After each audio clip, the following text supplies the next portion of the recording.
창세기 강해 14강 아담을 돕는 배필.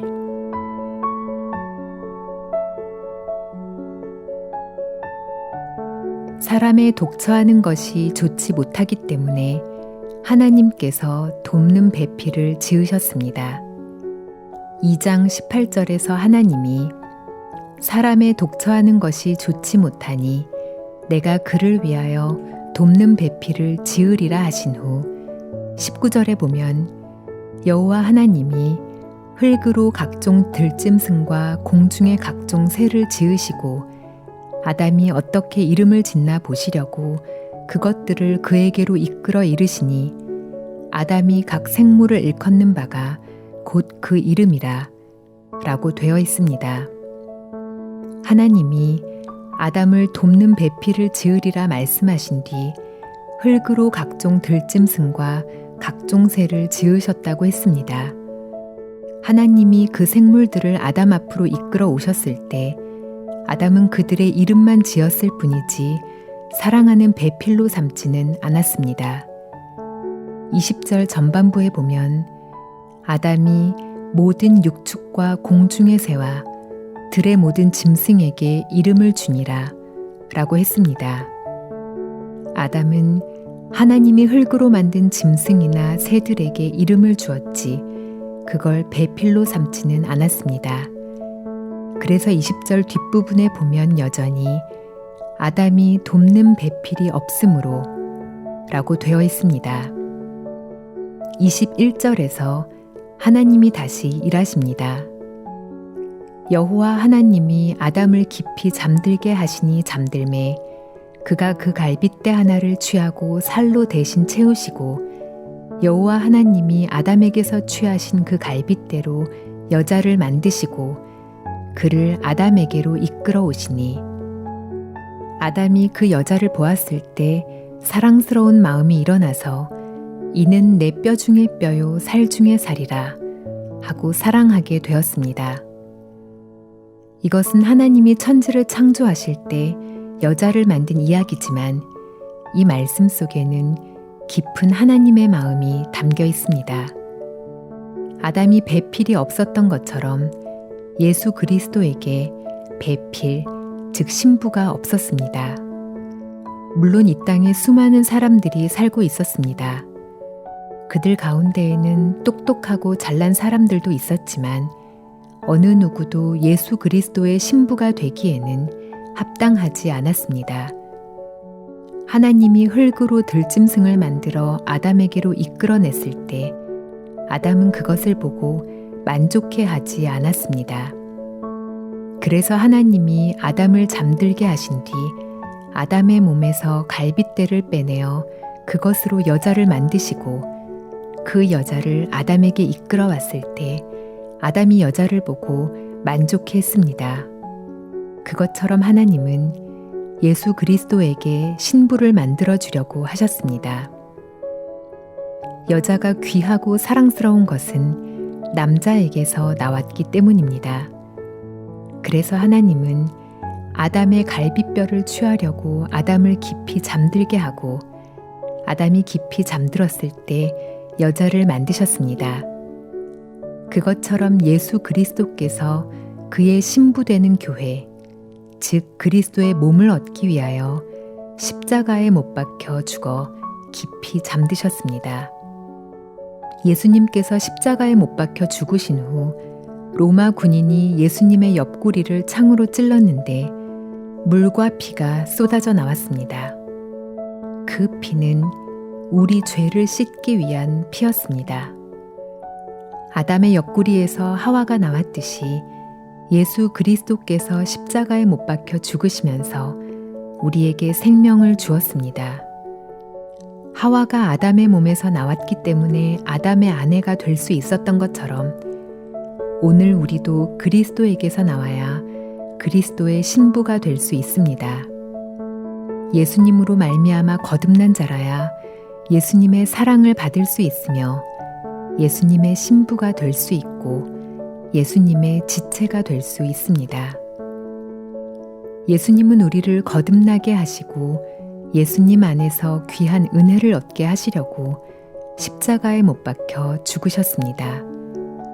이제 그 예수 그리스도에게서 나온 생명이 우리 속에 들어와야 예수 그리스도와 함께 영원한 삶을 누리게 됩니다. 만일 우리가 예수 그리스도의 생명을 받지 않고 이 땅에 산다면 수십 년이 지난 뒤 이 세상을 떠날 때 영원한 멸망을 받을 수밖에 없습니다.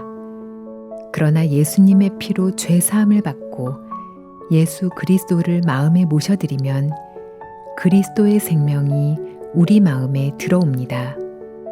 누구든지 예수 그리스도를 모신 사람은 그 안에 예수 그리스도의 생명이 들어왔고 그 생명이 그의 안에서 역사함으로 영원히 사시는 그리스도와 영원히 살 수 있으며 예수님 안에 있는 생명이 함께하기 때문에 주님의 사랑을 받는 주님의 배필이 됩니다. 또 예수님과 함께 살면서 그리스도의 생명을 낳을 수 있는 귀한 역사가 우리를 통해 일어나게 됩니다. 사람들은 대부분 이 사실을 잘 깨닫지 못해서 예수 그리스도의 말씀을 하나의 도덕적인 가르침이나 종교로 생각합니다. 그래서 교회에 다니며 죄를 짓지 않고 헌금하고 착하고 진실하게 살면 마음이 새로워지고 점점 좋아져서 하늘나라에 가고 하나님과 가까워질 줄로 생각하고 있습니다. 그러나 성경을 읽어보면 대목대목마다 인간이 아무리 선하게 살아도 하나님을 기쁘게 못하고 또 그리스도를 기쁘게 못한다고 기록되어 있습니다. 그것은 마치 아담이 배필이 없었을 때에 하나님이 흙으로 짐승을 만들어 아담에게 이끌어와도 아담이 그것을 보고 만족하거나 기뻐하지 않았던 것과 같습니다. 아담이 자기 몸에서 나온 자신의 갈비뼈로 만든 여자를 보고 만족했듯이 우리가 예수 그리스도로 말미암아 거듭나서 사는 삶이라야 주님을 만족하게 할 수 있고 하나님을 기쁘시게 할 수 있다는 것입니다. 만일 여러분들 가운데 아직 예수 그리스도의 보혈로 죄 사함을 받고 거듭나지 않은 상태에서 열심히 기도하고 노력하며 주님을 섬긴다면 여러분 보기에는 어떠할지 모르지만 하나님이 보실 때에는 아무것도 아니라는 사실을 알아야 합니다. 마태복음에 보면 어떤 사람들이 주여 주여 우리가 주의 이름으로 선지자 노릇을 하였습니다. 내가 주의 이름으로 귀신을 쫓아냈습니다. 내가 주의 이름으로 많은 권능을 행치 아니하였나이까 하지만 주님은 밝히 말하되 내가 너희를 도무지 알지 못하니 불법을 행하는 자들아 내게서 떠나가라 할 것이라고 말씀하셨습니다. 이 말씀에 등장하는 사람들은 주님 앞에서 버림을 당하는 자, 영원한 멸망으로 가는 자, 예수 그리스도와 상관이 없는 자들입니다. 아무리 기도를 많이 하고 봉사해도 예수 그리스도로 말미암지 않고 거듭나지 않은 자는 주님과 상관이 없기 때문에 버림을 받을 수밖에 없는 것입니다. 오늘날 얼마나 많은 사람들이 죄를 씻음받고 주님과의 관계를 온전히 해서 배필의 관계에 도달하기도 전에 열심히 노력하고 일한 자기의 행위와 공로에 만족해하고 있는지 모릅니다.